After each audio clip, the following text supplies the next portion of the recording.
প্রশাসনিক যে বিশৃঙ্খলা সৃষ্টির সম্ভাবনার কথা বলা হচ্ছে এবং জনপ্রশাসন যে আইন বা সচিবালয়ের যে নির্দেশনামালা সেই বিষয়টি নিয়ে আসলে একটু জানতে চাইবো। আমাদের সঙ্গে অনলাইনে এই বিষয়ে কথা বলতে যুক্ত হয়েছেন জাহাঙ্গীরনগর বিশ্ববিদ্যালয়ের অধ্যাপক নুরুল হুদা সাকিব।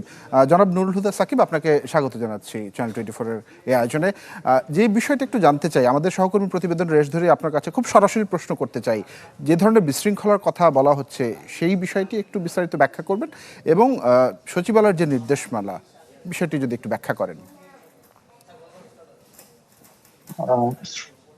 বিশৃঙ্খলা বলতে হচ্ছে যে আসলে সরকার তো মাত্র 6 মাস উত্তীর্ণ হলো, যেহেতু 6 মাস এবং দীর্ঘ একটা শাসন ছিল এবং তারপরে হচ্ছে আবার 18 মাস একটা শাসন ছিল। তো এই পরিপ্রেক্ষিতে এসে যে কোনো নতুন সরকারের জন্য আসলে সবকিছু কন্ট্রোল করা একটা বড় চ্যালেঞ্জের বিষয়। এবং একই সাথে দেখা যাচ্ছে যে অনেকগুলো ক্রাইসিস আছে, এর মধ্যে ইকোনমিক ক্রাইসিসটাও খুব বড়।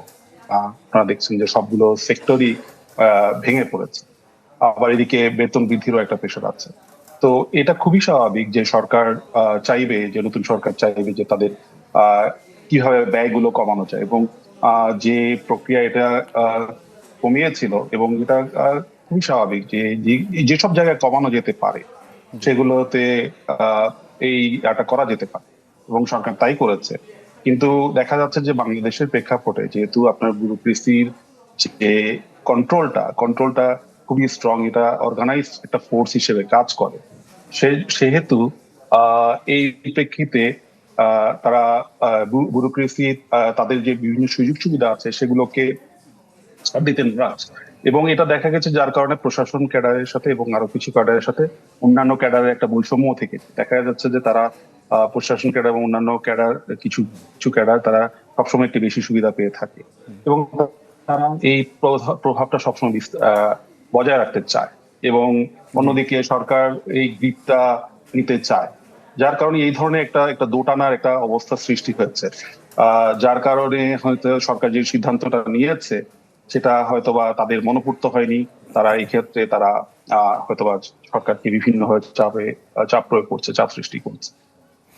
আর আরেকটি প্রশ্ন ছিল জি সচিবালয়ের নির্দেশনামালা। জি জি সচিবালয়ের নির্দেশনামালার ক্ষেত্রে যেটা হচ্ছে যে যেহেতু আপনার এই ধরনের সিদ্ধান্তের ক্ষেত্রে সরকার এই যে কোনো ক্ষেত্রে তো একটা প্রসেস ফলো করতে হয়, যেটা আমাদের যারা বিজ্ঞ ছিলেন তারাও বলেছেন যেটা হয়। সেক্ষেত্রে আসলে এই দায়ভারটা কিন্তু গিয়ে পড়ে হচ্ছে যিনি সরকার প্রধান আছেন তার উপর গিয়ে পড়ে, এবং এটা তো পরবর্তীতে একটা ব্যর্থতারও পরিপ্রয়াস দেখা যায়। সেক্ষেত্রে দায়টা আসলে সরকারের উপরে পড়ে। এই জন্য এই নির্দেশনাগুলো আসলে প্রপার প্রসেসে হয়ে আসা ভালো। আর যেহেতু সরকার একটা সিদ্ধান্ত দিয়েছিল আগে, এবং আমার মনে হয় যদি ব্যুরোক্রেসিকে কন্ট্রোল করতে সেই সিদ্ধান্তগুলোতে আপনার হচ্ছে গিয়ে অনড় থাকাই ভালো, এবং সেক্ষেত্রে একটা সময় নিয়ে সবকিছু চিন্তা ভাবনা করে যে ক্রাইসিস গুলো আছে সেগুলোকে মাথায় রেখে সেই সিদ্ধান্তগুলো নেওয়া ভালো।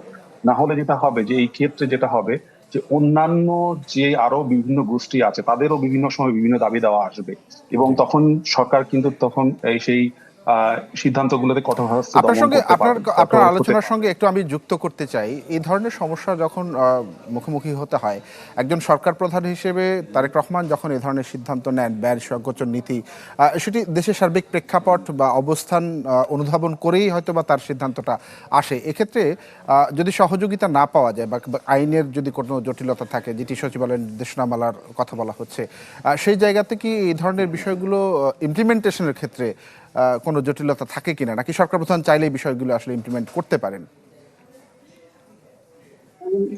সরকার প্রধান হয়তো করতে পারেন, কিন্তু কথা হচ্ছে যে এখানে তো আইনি জটিলতা থেকেই যায়।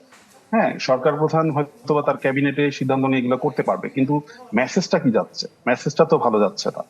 মেসেজটা যাচ্ছে যে আহ, আহ, সরকার একটা সিদ্ধান্ত নিয়েছিল এবং সেটা জনগণ ওয়েলকাম করেছে, হ্যাঁ এটা একটা ভালো সিদ্ধান্ত, কিন্তু হচ্ছে যে আবার কিছু ব্যক্তি বা গোষ্ঠীর চাপের প্রেক্ষিতে সরকার সেই সিদ্ধান্তকে থেকে ফিরে এসে আগের সিদ্ধান্তটাকে বহাল করবে।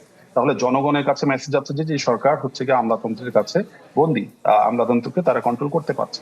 কিন্তু একটা সরকারকে তার যদি সুষ্ঠুভাবে পরিচালনা করতে হয়, একটা ব্যালেন্স তো থাকতে, ব্যুরোক্রেসি এবং পলিটিক্স এর একটা ব্যালেন্স তো থাকতে হবে, কিন্তু মেসেজটা তো সেটা যাচ্ছে না, রং মেসেজ যাচ্ছে জনগণের কাছে, এবং এটা তো সরকারের জন্য সামনের দিকে আরো বিপদ হবে।